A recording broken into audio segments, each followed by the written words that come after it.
hello everyone. I've hoped you're having a good week, and it's time for well, Q&A time part 3. Now this was only supposed to be a one-off, but I think we'll call this the last one, maybe, because I don't want this to turn into lots of questions about me and me getting into a big head. But anyway, sufficient questions have come through, maybe more than before, and that warrants well, another one of these things. So let's see how we go.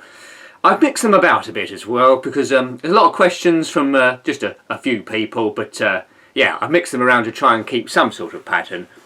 Now, don't get upset if I don't read out your question. It's probably because we've answered it in a previous one or it's similar to another one. But anyway, we'll start with the most important questions here.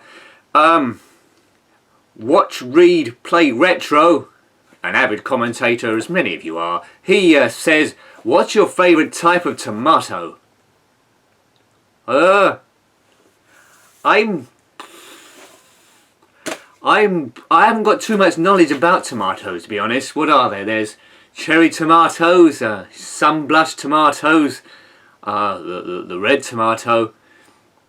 I'd have to say, you remember that cartoon, Attack of the Killer Tomatoes? The music went, Attack of the Killer Tomatoes. Tomato. I say that. That's my favourite tomato. Killer tomatoes. Let's go with that. So we're off to a pretty steady start here. Next question. Well, a few here. Well, 3 in a row from Stuart Sumner. He asks, how do you choose which game to review? That's an interesting question. Well, essentially, I've got lists. I've written down all the games I've played from my childhood, or I've come across before, or at least have a working knowledge of, and I've on my desktop computer I've got sort of like a file open with a big list of stuff with potential ones to do.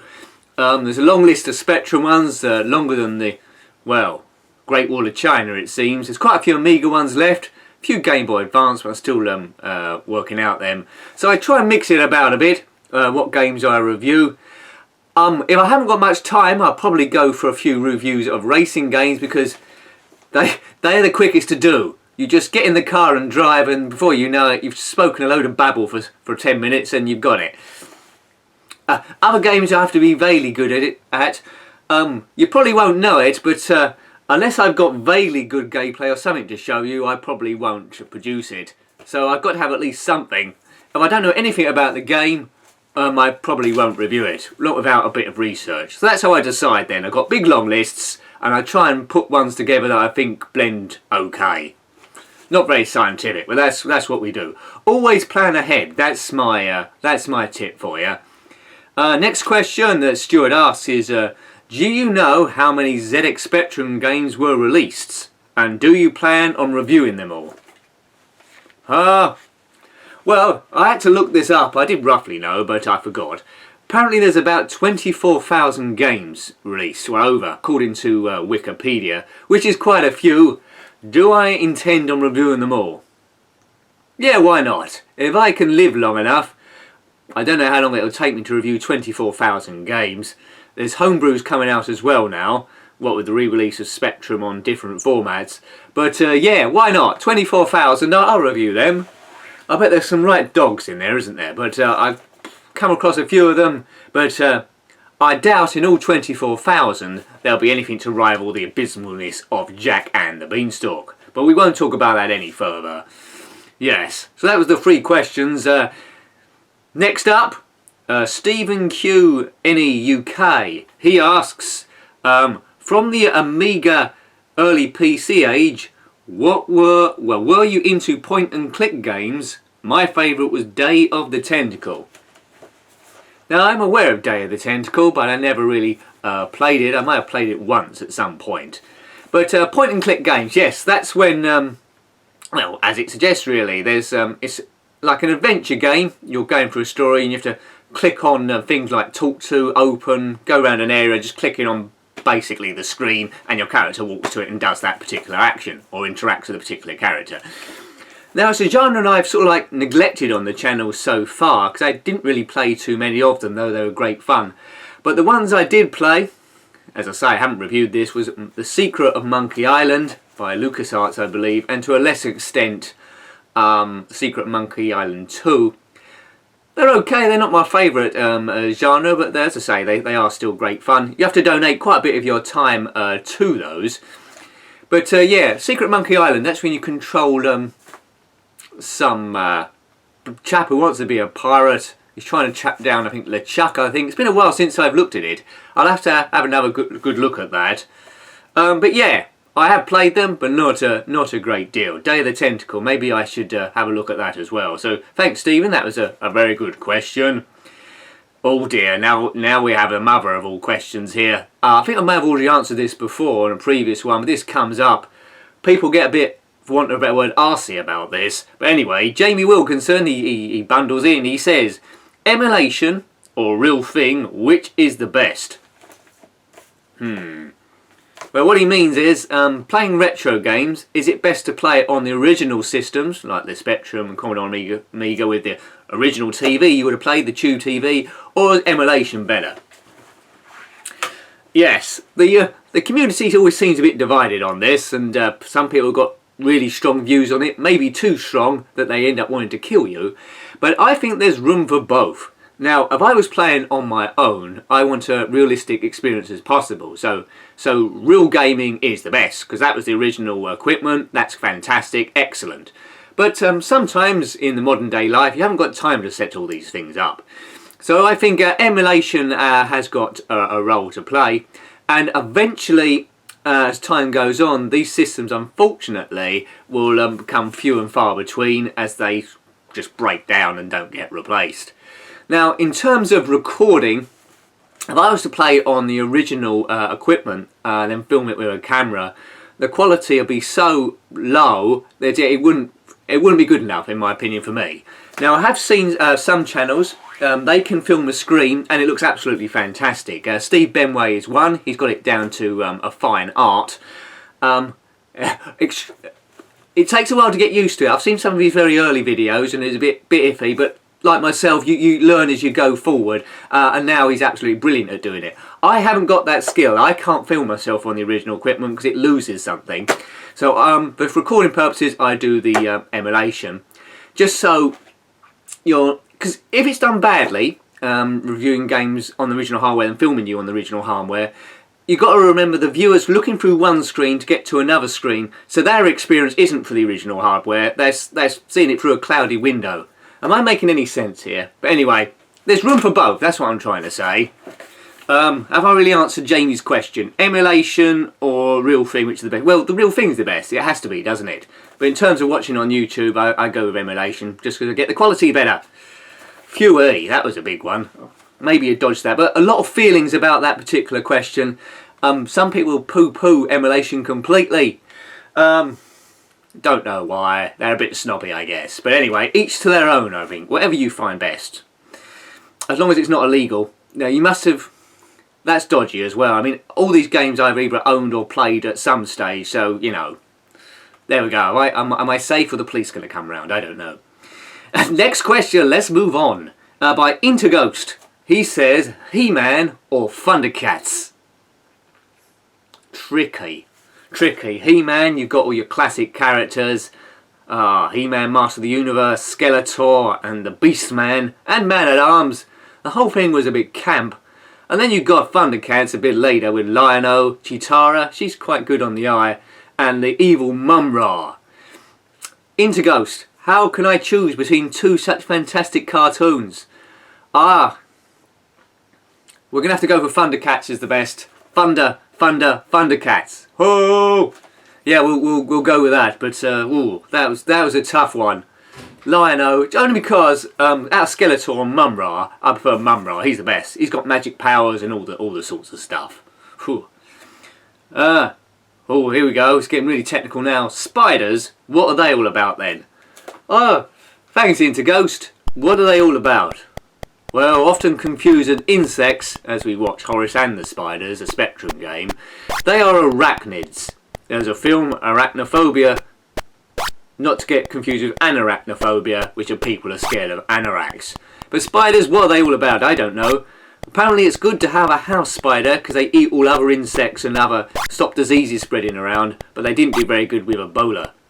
I don't mind the small spiders, but if there's a huge spider like they have in Australia, I don't know what's going on. So what they're all about, I presume they're important to the ecosystem, into Ghost.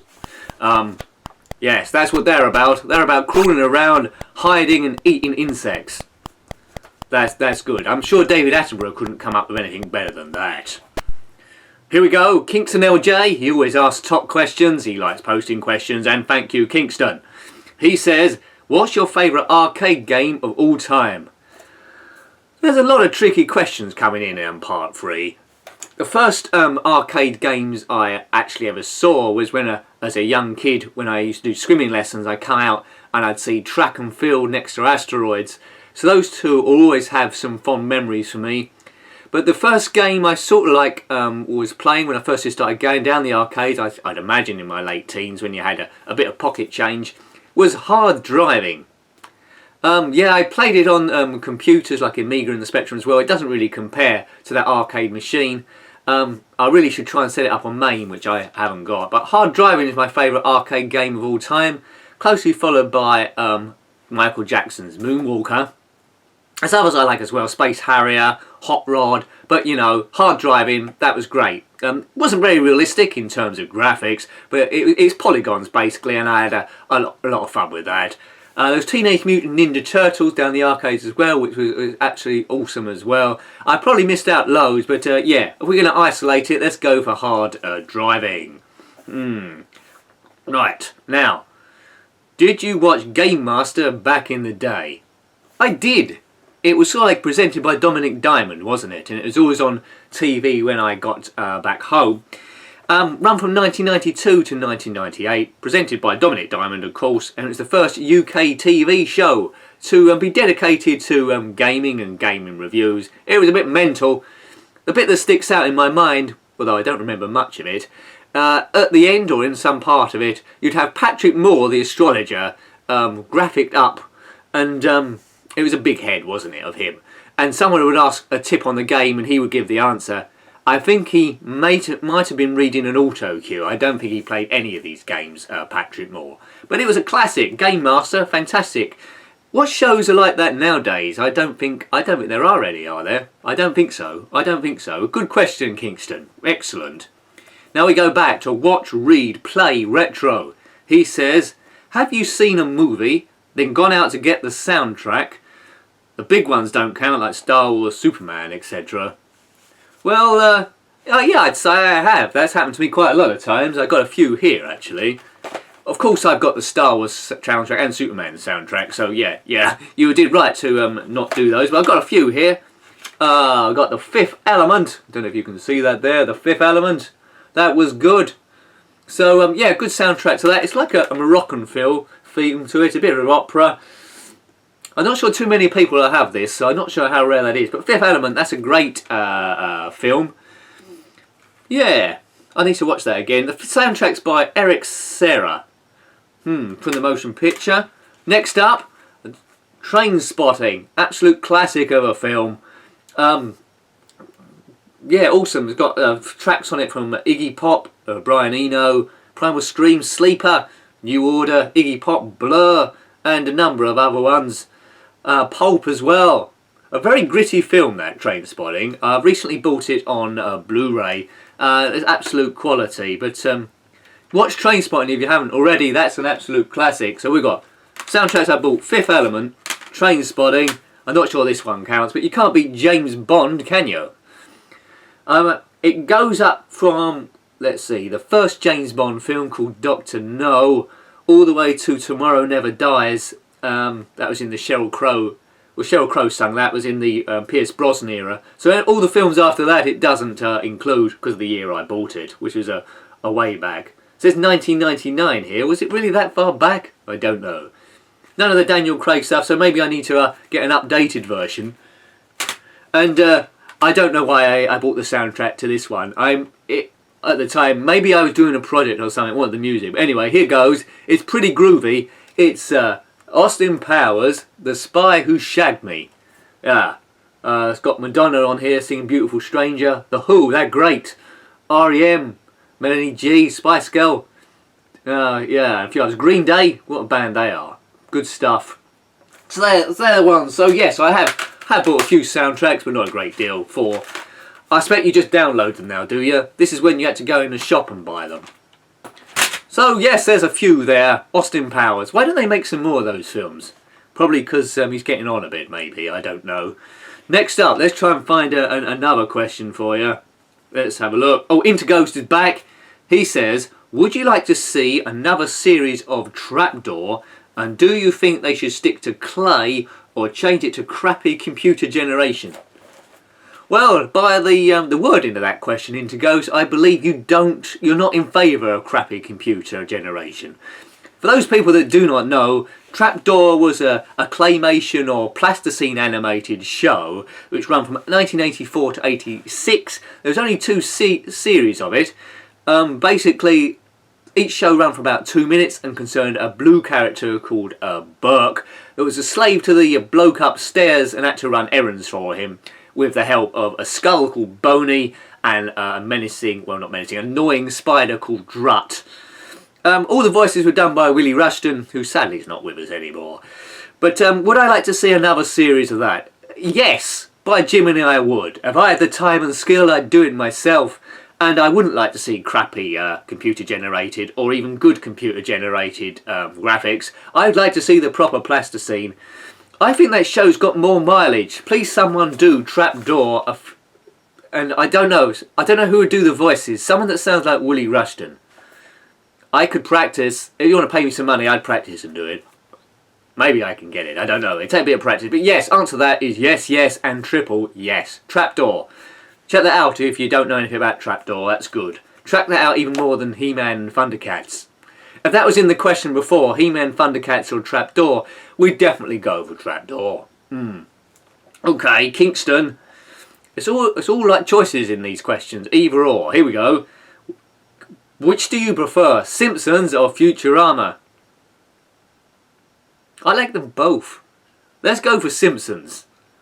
It's strange that Futurama, popular as it was, it always struggled. It's a bit like Flintstones or the Jetsons. The Jetsons didn't last very long and the Flintstones went ahead. Wherever space cartoon comedy doesn't go very far, or it's not very popular, I don't know. But I love Futurama, but Simpsons is better. It's got a lot more mileage, so we'll go with Simpsons on that one. Kingston MJ again. Which Sony console have you enjoyed the most? PS1, PS2 or PS3? He hasn't included PS4, but I don't own that.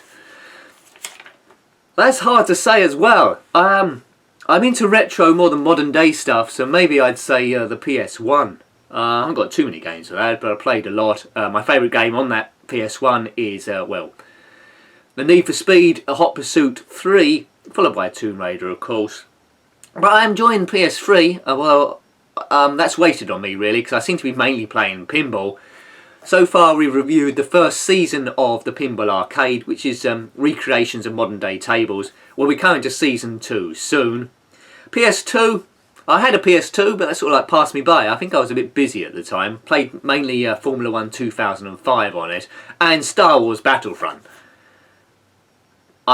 If you had a PS2, you had to have Star Wars Battlefront, and that game that's coming out soon at time of recording is going to be released on the PS4, and that'll be the thing that makes me buy a PS4, I think. There's always a game that does it, isn't there? Right, Stuart Sumner, he asks, you mentioned, I can't read my own handwriting, you mentioned, you mentioned Igor, that's that guy that does the Random Wednesday question, he's a Thunderdwarf. You mentioned Igor can travel through time. I did sort of mention it. Does he own a time machine? If he does, is it a TARDIS, a DeLorean, or a Jules Verne style Victorian time machine? Well, I'd like to say it's a Jules Verne style time machine, because that'd be pretty cool. Or a TARDIS, which is bigger on the inside than it is on the outside. A terrible TARDIS would be one that's bigger on the outside than it is on the inside. That'd be awful. But does Igor have a time machine? No, I don't know, to be honest. He's a mystery guy.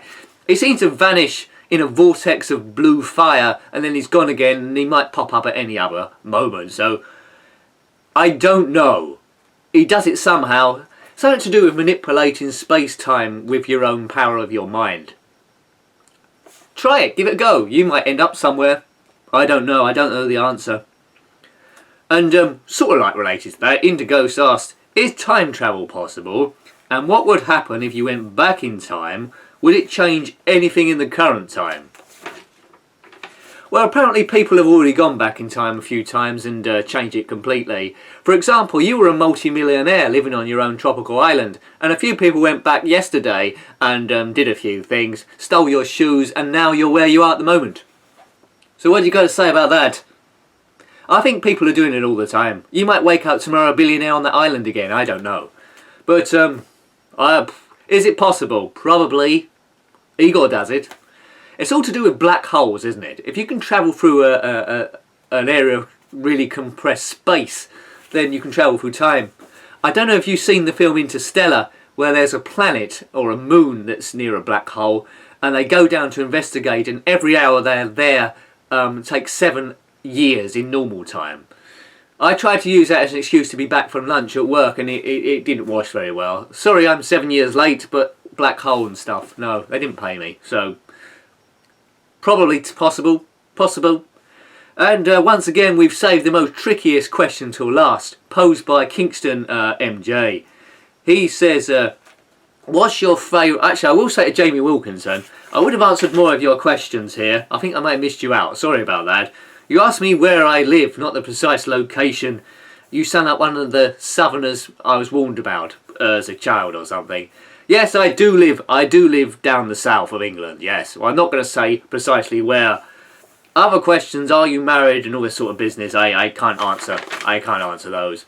And I won't tell you my PIN number either. But thanks for the questions, but some I don't want to answer. Okay, back to Kingston MJ.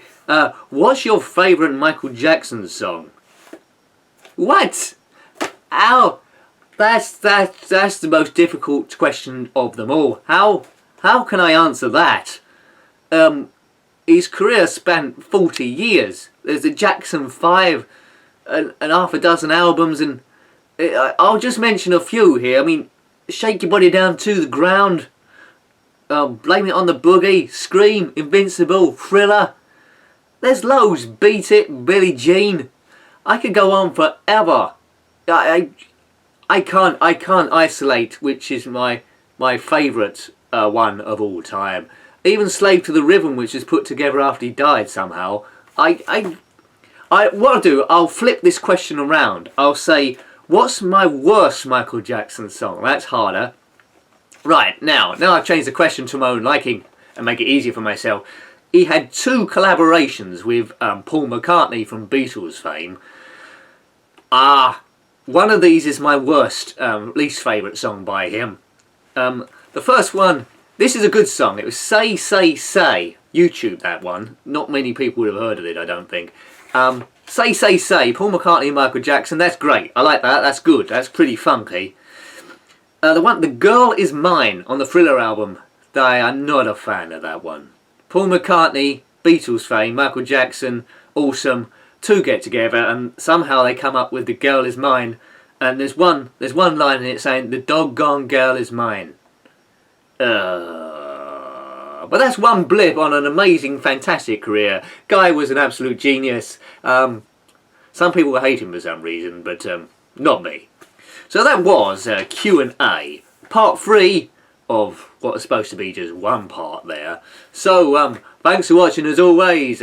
Please stay tuned because there'll be more videos coming up in the weeks, unless I get assassinated or kidnapped by aliens, and even then I still might make some. So thanks for watching again, and until next time, goodbye. Goodbye. Damn, I forgot one. Sorry, Jamie. Jamie asks, this is very professional. Jamie asks, is Igor proving more popular than you ever imagined or in your wildest dreams? Shh. We don't want him getting above himself. I'm not sure he is that popular, is he? I'm not sure. He's getting on okay. Well, he's going to get a series 4 anyway of the random questions, so we'll see what happens. But anyway, don't tell him.